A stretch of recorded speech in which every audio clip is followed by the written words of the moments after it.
आपके विज्ञान की पहली चीज। अगर आप धर्म को समझ जाएंगे तो आप उसके विज्ञान को भी समझेंगे। और जब या मुझे कोई प्रार्थना करनी है या कुछ चाहिए, ज्यादातर लोग वांटिंग की डिजायर लेके आते हैं काम हो जाए, तो कभी भी ये भाव लेकर जाइए कि मुझे कुछ चाहिए, ये मेरा काम। आप उस ऊर्जा में जाएंगे, उन्हें धन्यवाद दीजिए, अपने इष्ट को, अपने ईश्वर को आप धन्यवाद दीजिए उनके लिए। अपेक्षा, आप अपने जीवन में अपेक्षाएं जितनी कम से कम रखेंगे, जितनी कम से लोगों से इतना ये वो बनने का। मैं चला था अकेला ही मगर लोग मुझसे जुड़ते गए और कारवां बनता गया। लेकिन एक बहुत बड़ा प्रश्न खड़ा होता है कि हम कहाँ जा रहे हैं, और इसी चीज को लेके दूरदृष्टि टाइम्स ने एक नया कार्यक्रम शुरू किया है, ये हम कहाँ जा रहे हैं, बात दिल की। नमस्कार, मैं धीरेन्द्र दीक्षित आप सभी का स्वागत करता हूँ।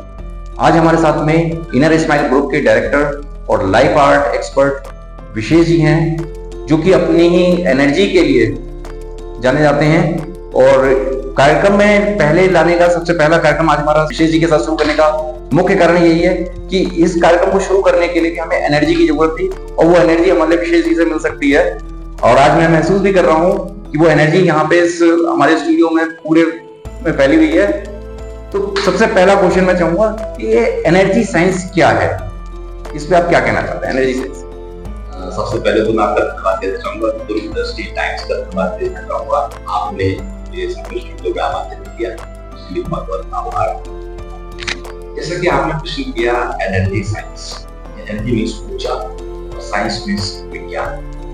हम बचपन से पढ़ते हैं, सब कुछ ऊर्जाओं से चलता है, साइंस पढ़ते हैं, विज्ञान पढ़ते हैं, लेकिन हम कभी ये नहीं जान पाते हैं कि ये वास्तव में एनर्जी हमारे जीवन में किस तरह से काम करती है। आज अगर किसी व्यक्ति से पूछा जाए कि आप कौन सी वाइब्स लेना चाहेंगे, कौन सी एनर्जी लेना चाहेंगे, पॉजिटिव एनर्जी, नेगेटिव एनर्जी, तो कोई भी ऐसा व्यक्ति नहीं होगा जो ये कहेगा नेगेटिव एनर्जी चाहिए। हर व्यक्ति चाहेगा मुझे पॉजिटिविटी मिले लाइफ में, उसका मन खुश है, उसके जीवन में खुशियां आए, जो वो काम कर रहा है, चाहे वो पढ़ाई कर रहा हो, नौकरी कर रहा हो, व्यापार कर रहा हो, वो अच्छा चले। लेकिन ये सब चलना कैसे है? वास्तव में शांति ऊर्जाओं से संचालित। आज इनर स्माइल के माध्यम से, एनर्जी साइंस के माध्यम से हजारों लोग जुड़कर अपने ऊपर काम करना सीख रहे हैं, क्योंकि इनर स्माइल के ग्रुप में आज जितनी भी पॉजिटिविटी की फ्लेम्स हैं वो हमारे यहाँ सब एक साथ कंपाइल्ड है। चाहे हम लाइव एनर्जी साइंटिफिक की बात करें, चाहे हम योग मेडिटेशन की बात करें, या हीलिंग साइंस की बात करें, ऑरा साइंस की बात करें, चक्रा साइंस की बात करें, रेडिएशन के ऊपर बात करें, ये सारी फील्ड्स हैं जो कि हमारे यहाँ कंपाइल्ड है। और इसके आज सेशंस होते हैं, चाहे वो कंपनी हो, कॉर्पोरेट हो, मीडिया हाउस हो, बड़े बड़े अधिकारी हो, मंत्री मिनिस्टर हो, सबको एनर्जी चाहिए। और मैं समझता हूँ बिना एनर्जी के कुछ भी संभव नहीं। आपका जो मन है वो भी ऊर्जाओं से ही चल रहा है। कभी आपका मन अच्छा होता है, कभी बुरा होता है। अगर आप ध्यान लेकर जाएंगे उस मन के ऊपर, आखिर नाना प्रकार के विचार सुबह दिन भर से लेके आपके में आते हैं। कह रहे हैं 80,000 से तादाद में विचार आपके मन में आते हैं। तो ये बात बड़ी महत्वपूर्ण है, जब हम अपने मन के ऊपर ध्यान देते हैं कि हम दिन भर किस तरह के विचारों में रह रहे हैं, तो हमें मालूम चलता है कि हम कहाँ जा रहे हैं। जैसा आपने अपने कार्यक्रम में नाम बताया कि कहाँ जा रहे हैं। नहीं, एक चीज मैं जानना चाहूंगा, आपने इसमें एनर्जी साइंस के साथ में आपने ऐसे वास्तु से भी जोड़ा और साथ में अपने मेडिटेशन से भी जोड़ा। ये कहीं धर्म और एनर्जी साइंस ये अलग साइंस है या धर्म है? देखिए, आपका देखिए, अगर हम धर्म की बात करें तो हमारा सनातन धर्म अपने आप के विज्ञान पहली चीज। अगर आप धर्म को समझ जाएंगे तो आप उसके विज्ञान को भी समझेंगे, और जब आप इन दोनों को एक साथ समझेंगे तब आपको पता चलेगा कि आपका सनातन धर्म अपने आप में कितना श्रेष्ठ है, कितना वैज्ञानिक है।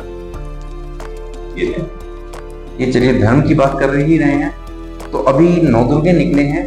नवदुर्गों का एनर्जी से क्या कोई संबंध है? देखिए, नवदुर्गे साल में 2 बार आते हैं। जब नवदुर्गे आते हैं तो पूरे यूनिवर्स के अंदर, ब्रह्मांड के अंदर जो है सोर्स ऑफ एनर्जी बहुत हायर लेवल पे और बहुत प्यूरिफिकेशन के साथ होती है। यानी कि इन दिनों में अगर आप जब तप साधना, अपना ध्यान को जितना अच्छे से करेंगे, आपके विचारों में एक संपूर्णता आएगी, पवित्रता आएगी, शुद्धता आएगी। आपका मन, आपका आप मंडल, आपकी चेतना का विस्तार होने लगेगा। और अगर आप इन 9 दिनों का लाभ लेंगे अपने जीवन में तो उसका लाभ आपको आगे तक जरूर मिलेगा। ये थोड़ा साइंटिफिक है और पूरा ब्रह्मांड मैं बोलता हूँ अपने सेशन में ऊर्जाओं से ही तो भरा हुआ है। बस आपको कैसी ऊर्जा चाहिए ये आप तो तय करना पड़ेगा। अच्छा, ये अभी 9 ग्रहों में व्रत रखना, क्या ये भी एनर्जी साइंस का ही एक रूप है या इससे? देखिए, जरूरी नहीं है 9 ग्रहों की व्रत की बात करें, आप कोई भी व्रत रखते हैं।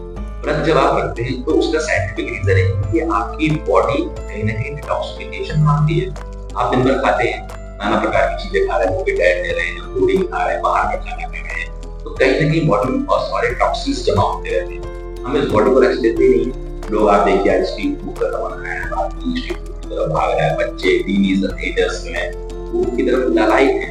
क्यों लालायित है? क्योंकि उसमें पड़ता है जो उनके स्वाद को बढ़ा देता है। आप देखिए किसी भी आप जगह पे जाइए, आप दुकान पे जाइए, लाइन लगी हुई है, चाहे वो बर्गर, पिज्जा, कभी कभी खाते हैं, बात कर रहे हैं, लेकिन बहुत से लोग इनके एडिक्ट हो चुके हैं। तो ये कहते हैं जैसा खाएंगे अन्न वैसा होगा मन। अब आपने व्रत रखा, मान लीजिए कोई भी हफ्ते में, तो साइंस कहती है हफ्ते में एक बार आपको व्रत रखना चाहिए। उसका साइंस समझिए आध्यात्म। जब कोई व्यक्ति अगर व्रत रखता है तो होता क्या है, उसकी बॉडी के अंदर एक रिलैक्सेशन आती है, उसकी बॉडी डिटॉक्स होती है। और अगर आप पानी का सेवन करते हैं, जल का सेवन करते हैं, तो बॉडी अपने एक नॉर्मल मोड में आती है और बहुत सारे टॉक्सिन्स रिलीज होते हैं। कहते हैं डिटॉक्सिफिकेशन कई तरह से होता है। आपके यूरिन के माध्यम से डिटॉक्सिफिकेशन होता है, आपके स्टूल के माध्यम से डिटॉक्सिफिकेशन होता है, आपके पसीने के माध्यम से डिटॉक्सिफिकेशन होता है, सबसे ज्यादा सांस के माध्यम से डिटॉक्सिफिकेशन। यानी जो हम सांस ले रहे हैं वो कैसी है, पॉजिटिव है, नेगेटिव है, कैसी है। आजकल वायुमंडल की कितनी गैसेस चल रही है, ऑक्सीजन लेवल कम होता है। क्यों? हम अपने ऑक्सीजन लेवल को बढ़ाएं, इसी भी कहा गया है आप प्राणायाम करें, ध्यान करें, मेडिटेशन करें, अपनी ऑक्सीजन के लेवल को बढ़ाएं। अपने जो कार्बन डाइऑक्साइड जमा कर लेते हैं, नेगेटिव थॉट्स के रूप में जमा करते हैं, तो वो भी ब्लॉक कर देना बहुत जरूरी है आज के। तो आपके हिसाब से ये जैसे साल में 2 बार 9 ग्रह होते हैं, उसी समय एनर्जी का फ्लो सबसे ज्यादा होता है या रोज ऐसा होता है? देखिए, एनर्जी का फ्लो तो रोज ही होता है सुबह मॉर्निंग में। अगर आपने सुना होगा ब्रह्म मुहूर्त में उठिए तो उस समय एनर्जी का स्तर बेहद हाई होता है, कि उसमें हजारों लाखों लोग सो रहे हैं, उनके माइंड में यानी विचार जो ट्रैवलिंग कर रहे हैं वायुमंडल में, वो स्तर कम होता है। कभी आपको इसका एक्सपीरियंस अनुभव लेना हो तो आप सुबह के समय मतलब ब्रह्म मुहूर्त में 3:30-4 बजे करीब उठिए और अपना मेडिटेशन वगैरह करिए। अगर आप करते हैं तो आप देखेंगे कि जिस समय आप सुबह बैठ के करते हैं तो उस समय ऊर्जा का स्तर कम होगा। वही चीज आप दिन में करें 12 बजे के बाद, क्योंकि आप देखिए ना विश्व सो रहा है उस समय और कम लोग जग रहे हैं, तो जो विचारों का ट्रैफिक है वो घूम रहा है उस समय कम होगा। सिग्नल जैसे कहते हैं, आपका मन जो मस्तिष्क है सिग्नल्स बनाता है पॉजिटिव और नेगेटिव। इसीलिए कहते हैं सुबह उठकर आप पढ़ाई करिए तो जो सुना जाता है। इसीलिए कहा जाता है कि आप सुबह उठ के पढ़ाई करिए, आप जो सुबह पढ़ेंगे वो आपको इजीली याद हो जाएगा। उसमें एनर्जी का लेवल सबसे ज्यादा होगा, और जो इस चीज के जानकार है उसका लाभ देते हैं।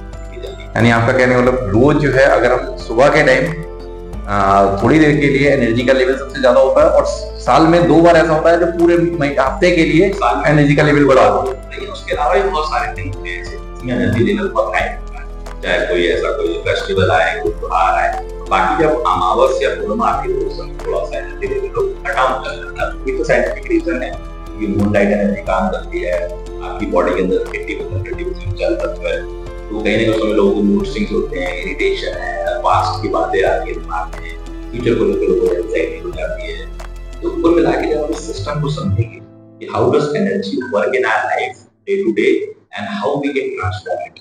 Energy neither can created not can destroyed, it can only be transform. तो एनर्जी को ना तो हम पैदा कर सकते हैं ना डिस्ट्रॉय कर सकते हैं, ये केवल बदला जा सकता है। इसीलिए हम लोग बोलते हैं change the energy, change the life. तो जैसी एनर्जी बदलेगी आपका मन बदलेगा, आपका मन बदलेगा, आपका माइंडसेट बदलेगा। 80% मेरी लाइफ में आपके माइंडसेट से। आजकल हम एक चीज देखते हैं कि लोगों के अंदर नकारात्मकता ज्यादा आ गई है, नकारात्मक सोच ज्यादा आ गई है, जैसे नेगेटिव एनर्जी बोलते हैं। क्या इस नेगेटिव एनर्जी को पॉजिटिव एनर्जी में भी कन्वर्ट किया जा सकता है? हाँ, ऑब्वियसली किया जाता है। ये बहुत काम है यार। स्माइल के ग्लोबल एनर्जी साइंस में हजारों लोग जुड़े हुए हैं, काम कर रहे हैं। उन्होंने अपनी एनर्जी को जनरलाइज करना सीखा, अपने माइंडसेट को बदलना सीखा, अपने बिलीफ सिस्टम को बदलना सीखा। तो ये एनर्जी साइंस से ही संभव हो पाया है। ये लोग इतने सारे सेगमेंट्स हैं, इतने सारे टूल्स यूज करते हैं, और जब लोग उसका अपने प्रैक्टिकल लाइफ में, डेली लाइफ में यूज करते हैं तो उन्हें बहुत अच्छा अनुभव होता है। उसको अंदर से खुश होते हैं, क्योंकि मैं बोलता हूँ खुशी दो तरह की होती है, एक आउटर एक इनर। तो जब आप इनर पे काम करेंगे तो आप देखेंगे आपकी लाइफ बहुत सुंदर होनी चाहिए और आप उसका काफी। अच्छा, एनर्जी साइंस का कहीं आपने कोई एक ऐसा एग्जाम्पल आप देना चाहेंगे जो आपको लगा कि समय जो जितना आप उम्मीद कर रहे थे उससे ज्यादा उसका रिजल्ट निकला हो, कभी एक बिल्कुल चेंज बहुत बड़ा आ जाए? तो जो डिलीवर करते हैं 100% होगी। जैसे एक क्लास में 100 बच्चे बैठे हैं, एक प्रोफेसर डिलीवर कर रहा है, तो जरूरी नहीं है कि वो 100 बच्चे जो बैठे हैं वो 100 को 100 एक ही जैसा दें।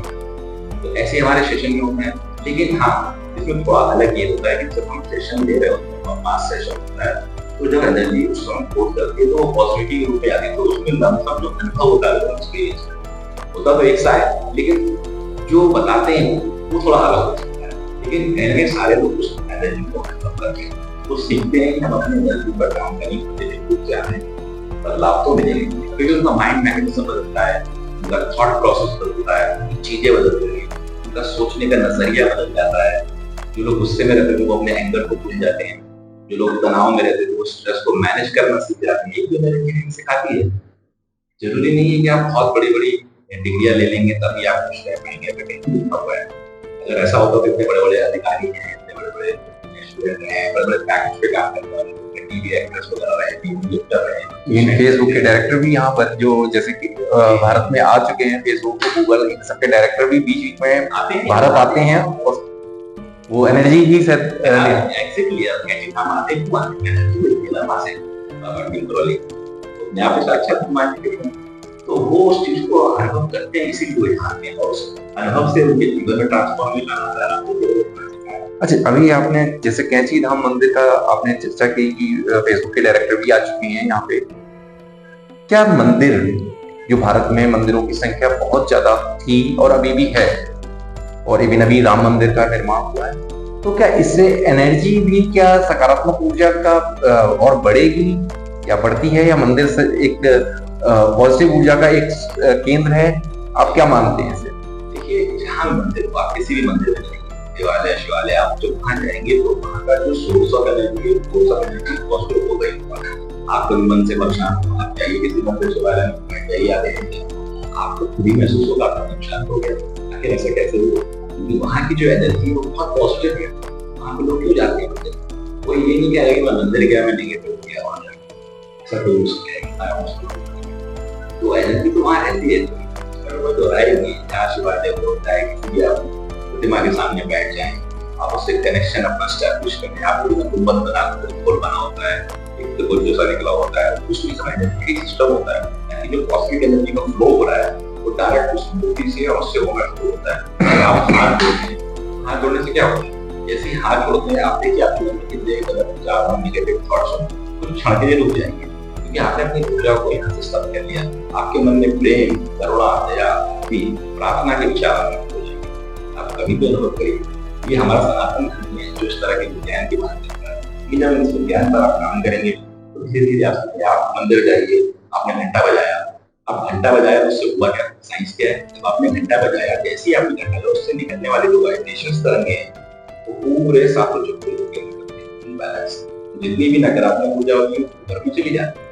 यानी आपका कहने का मतलब ये है, जब हम घंटा बजाते हैं मंदिर में तो जाते वक्त हमें उससे वहां पे थोड़ी देर खड़ा रहना चाहिए। खड़ा रहना चाहिए। लोग क्या करते हैं, बजाया और चले गए, ऐसा नहीं करना है। आपने बजाया, उस वाइब्रेशंस को फील किया एनर्जी को, और आप वहां रुके रहे, तो उसके बाद आप अंदर। अच्छा, एक चीज और मैंने कहीं पे पढ़ा था कि जब हम मंदिर जा रहे हो तब हमें घंटा बजाना चाहिए, लेकिन और लौटते वक्त कभी घंटा नहीं बजाना चाहिए। इसमें कितनी चीज सही है आपकी एनर्जी साइंस के हिसाब से? देखिए, जब आप जाते हैं कुछ न कुछ भाव लेके जाते हैं, मुझे अपने इष्ट से मिलना है, या मुझे कोई प्रार्थना करनी है, या कुछ चाहिए। ज्यादातर लोग वांटिंग की डिजायर लेके आते हैं, काम हो जाए, तो कभी भी ये भाव लेकर जाइए कि मुझे कुछ चाहिए, ये मेरा काम। आप उस ऊर्जा में जाएंगे, उन्हें धन्यवाद दीजिए, अपने इष्ट को, अपने ईश्वर को आप धन्यवाद दीजिए, उनके लिए थैंकफुल रहिए, ग्रेटिट्यूड का भाव रखिए। क्योंकि अभी तक आप जो जीवन जी रहे हैं, ना जाने कितने लोग हैं जो जीवन को जीने के लिए प्रयास करते हैं, तो पहले तो आपको जो मिला है उसके लिए थैंकफुल होते हैं। यानी पॉजिटिव एनर्जी के साथ में जाया जाए। और लोग क्या करते हैं, डिमांडिंग करते हैं कि मेरा ये काम हो जाए, ये मिल जाए, वो मिल जाए। प्रार्थना बेसिकली वो है ही, लोगों को बेसिकली प्रार्थना का मतलब ही प्रार्थना means you have to have a gratitude inside. जितना आप कृतज्ञता रखेंगे, जितना आपके अंदर से प्रेम का भाव जागृत हो, वो आपकी प्रार्थना। फिर आप उसके बाद को छोड़ भी जाएंगे। घंटे वाली बात भी यही है कि जब आप अंदर जाएंगे तो आप कुछ खाली करके जाते हैं। ओके, जैसे आप घंटा बजाएंगे, वो अवस्था ऊर्जा को आपकी यानी खाली होगा तभी अंदर से जाके भर के आप आएंगे पॉजिटिव एनर्जी के साथ। ठीक है। अच्छा, इसके अलावा जो आजकल परिवारों में कलेश यानी मानसिक चिंता जो सबसे ज्यादा आज की तक में सबसे बड़ी समस्या है, इवन चीन, जापान जैसे बड़े बड़े देशों की तो मैं बात करूं, वहाँ आत्महत्या का रेशियो बहुत बढ़ता जा रहा है और डाइवोर्स केसेस भी सब जगह बढ़ रहे हैं। इवन अब तो भारत में भी बहुत संख्या बढ़ गई है। इसका मुख्य कारण आप एनर्जी साइंस से क्या मानते हैं कि क्या कारण है, कि किस तरीके से एनर्जी साइंस के माध्यम से इस समस्या को हल किया जा सकता है? हमारा बहुत सारे ऐसे केसेस आते हैं जो डाइवोर्स के स्टेज पे होते हैं और लोग जाते हैं।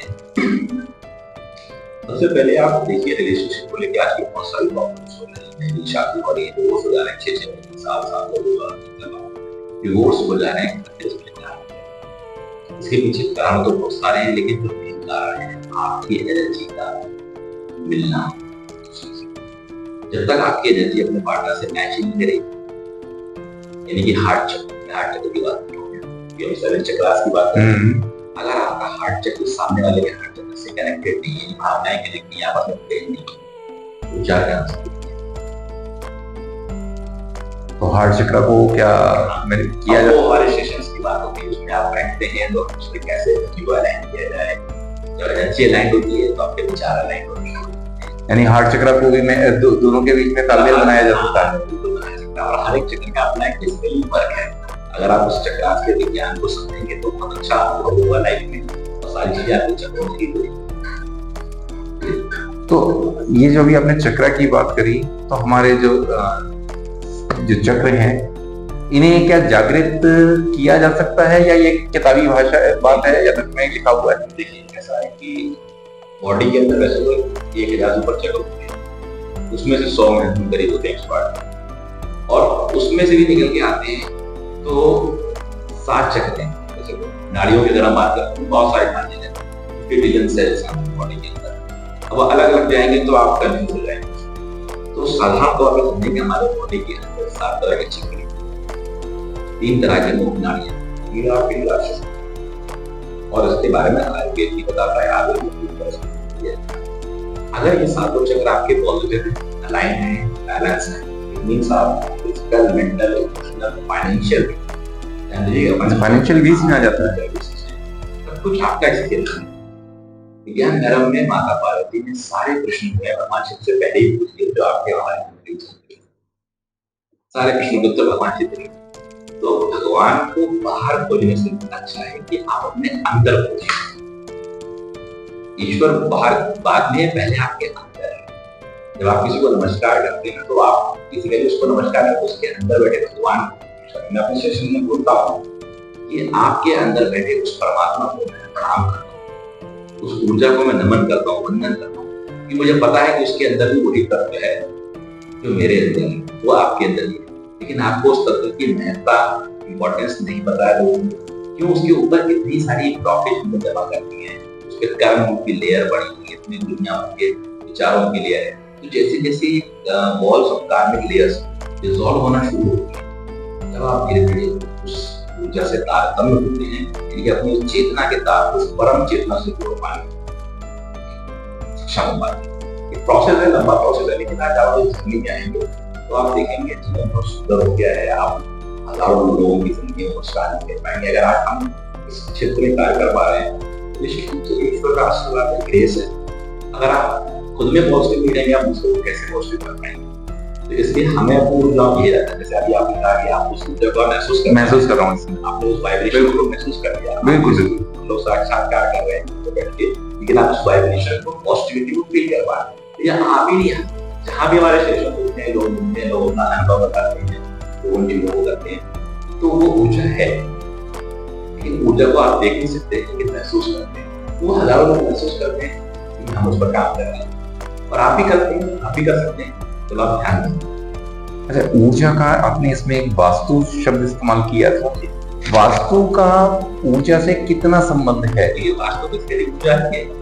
अगर आप अपने घर का वास्तु देखें, भूमि का वास्तु देखें, वो एक बड़ा सब्जेक्ट है, लेकिन आप देखेंगे जैसे दिशाएं होती हैं, हर दिशा का अपना अलग अलग है। आप सो किस दिशा में रहे हैं, आप खा किस दिशा में रहे हैं, आपका किचन कहाँ बना हुआ है, आपका पूजा स्थान कहाँ बना हुआ है, हर एक चीज का एक डायरेक्शन है। अगर आप उस डायरेक्शन से अनलाइन हो जाएंगे तो निश्चित रूप से लाइफ में दिक्कतें आने लगती हैं, चाहे हेल्थ संबंधित दिक्कतें हो, चाहे वो आपकी मेंटल प्रॉब्लम हो, रिलेशनशिप को लेकर वो हर चीज। कुल मिला के बात ये है कि आप प्रकृति के साथ कितना लयबद्ध हैं। अगर आप प्रकृति के साथ लयबद्ध होकर चलेंगे तो आपके जीवन में आनंद की प्यार आएगी, ये तय बात है। लेकिन आप प्रकृति से डिस्कनेक्ट होकर चलेंगे तो कहीं ना कहीं डिस्कनेक्ट होंगे। वरना बहुत से लोग कहते नहीं और कुछ ऐसा भी है कि मन शांत नहीं है।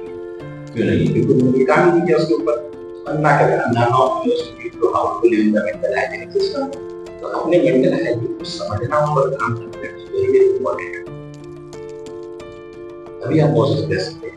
और मैं हमेशा बोलता हूँ बाहर से खुश रहकर लोगों को दिखाना कि देखिए कितना खुश है, लोग रील्स में डालते रहते हैं, ये सब करते रहते हैं, तो दिखा रहे हैं एक्चुअली उनके बहुत खुश है। बट अगर उनसे पूछा जाए कि वो खुश है, अंदर से नहीं, वो कहेंगे फेक स्माइल को तलाश रहे हैं लोगों में, चीजों में, वस्तुओं में, जगहों में। वो है ही नहीं, वो तो अंदर है आपके यहाँ।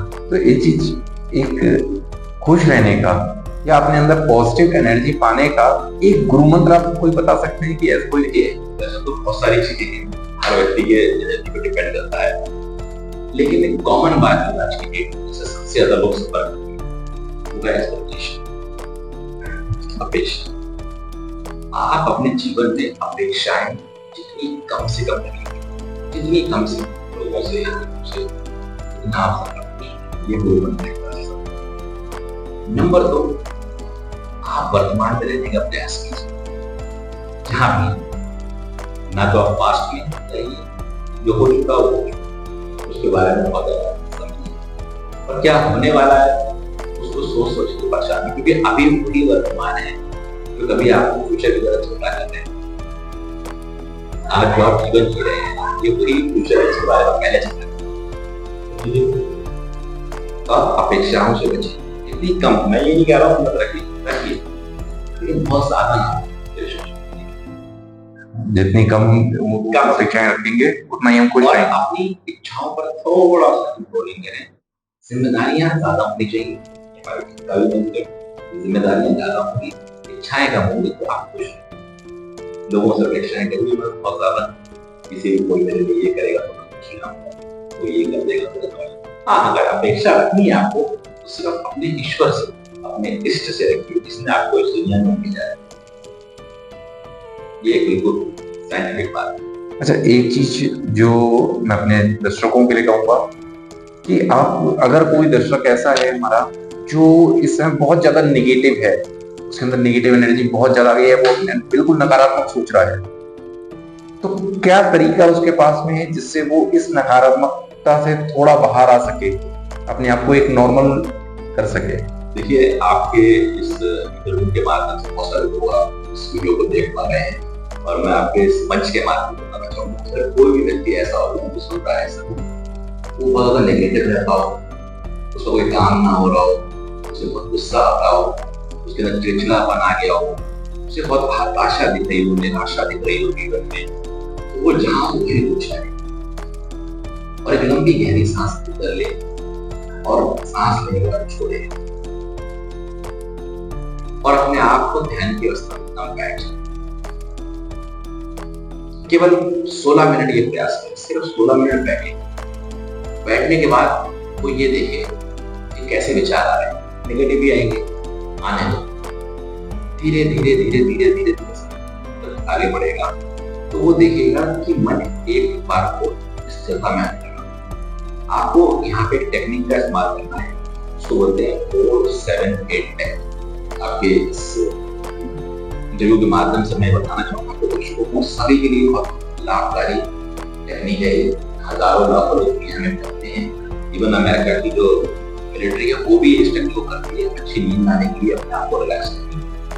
4, 7, 8 टेक्निक के माध्यम से आपको क्या करना है, 4 टाइम आपको ब्रीदिंग करनी है। जैसे 1 2 3 4 सांस अंदर भरिए, उसके बाद 7 पे रोकना है।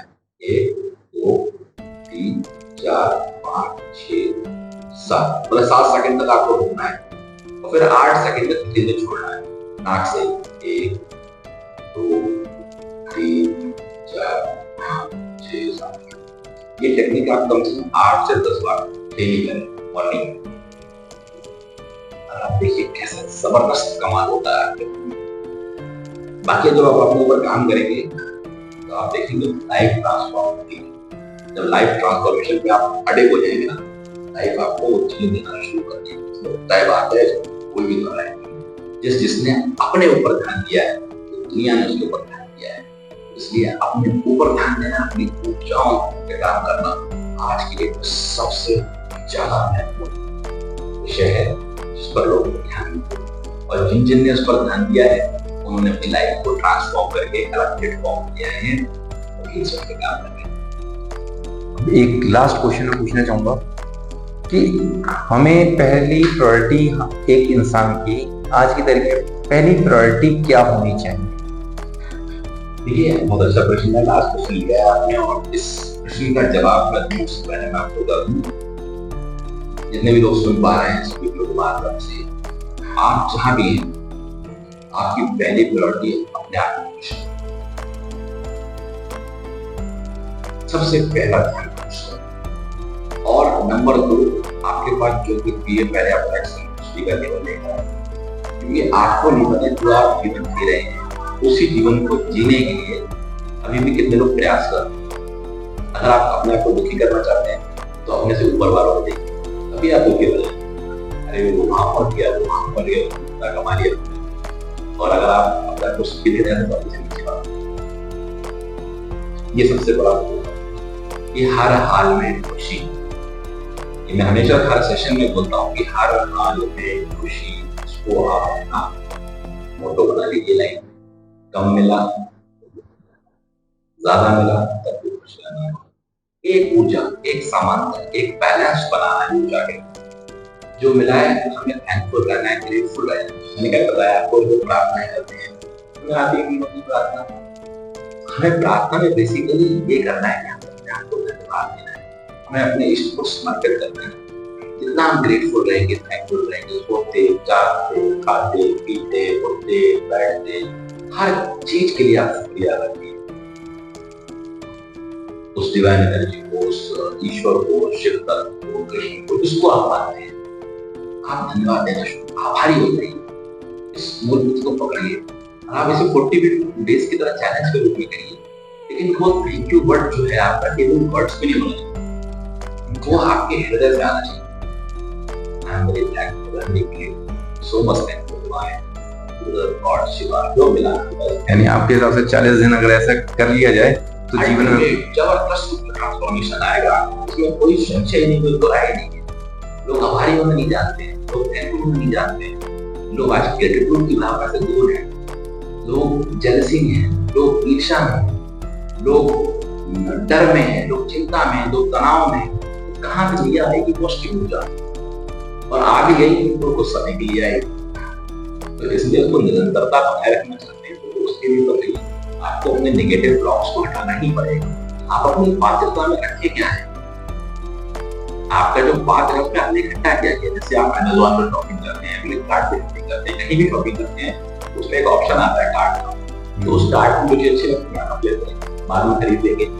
तो आपने ऐसे आपके जीवन का एक कार्ट है, उस कार्ट में रखना क्या चाहते हैं। लोग क्या कर रहे हैं उस कार्ट के अंदर, सॉरो, पेनफुल मेमोरी, ईर्ष्या, द्वेष, चिंता, तनाव, डर, गुस्सा, आलस, मार, रोग, शोक, सब क्या नेगेटिव वाइब्स हैं।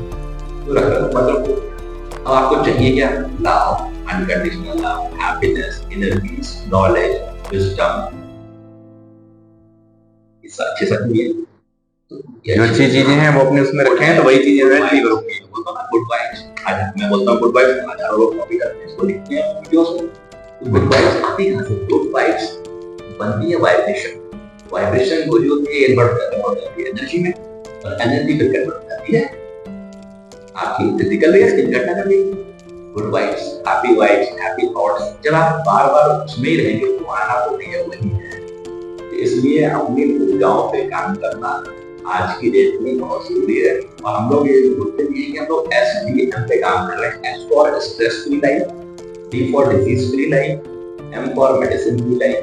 जब आप स्ट्रेस फ्री रहेंगे तो डिजीज फ्री तो नॉर्मल फ्री जाएंगे, और जब डिजीज फ्री होंगे तो आपको मेडिसिन आएंगे ना के बराबर। बाकी कभी कभी खाते हैं वो एक अलग चीज है, और बाकी आपका भाग्य उस पर आप अपनी तरह से जो आप काम करते हैं करिए, और लोगों की जिंदगी में खुशियां बिखेरने का काम कर रहा है।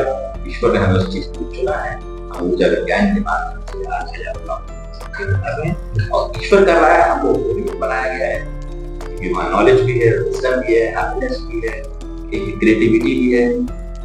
सेशन कॉर्पोरेट में भी हो रहे हैं, हर जगह हो रहे हैं, स्कूलों में भी हो रहे हैं, इंडिविजुअल्स भी होते हैं। तो कुल मिला के इनर का नाम ही इसीलिए है इनर स्माइल। इनर में काम करना है, आउटर पे काम नहीं करना, आउटर पे दुनिया दिखाने को करना।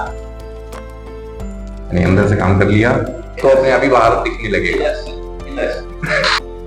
तो आपने अभी सुना इनर स्माइल ग्रुप के डायरेक्टर विशेष जी से उनकी अब तक का अनुभव, और इसके लिए मैं बहुत बहुत धन्यवाद दूंगा कि आज आपने समय निकाला और हम लोग स्टूडियो में आके हम लोगों का आप दर्शकों के लिए मार्गदर्शन कर रहे हैं। इसके लिए बहुत बहुत धन्यवाद।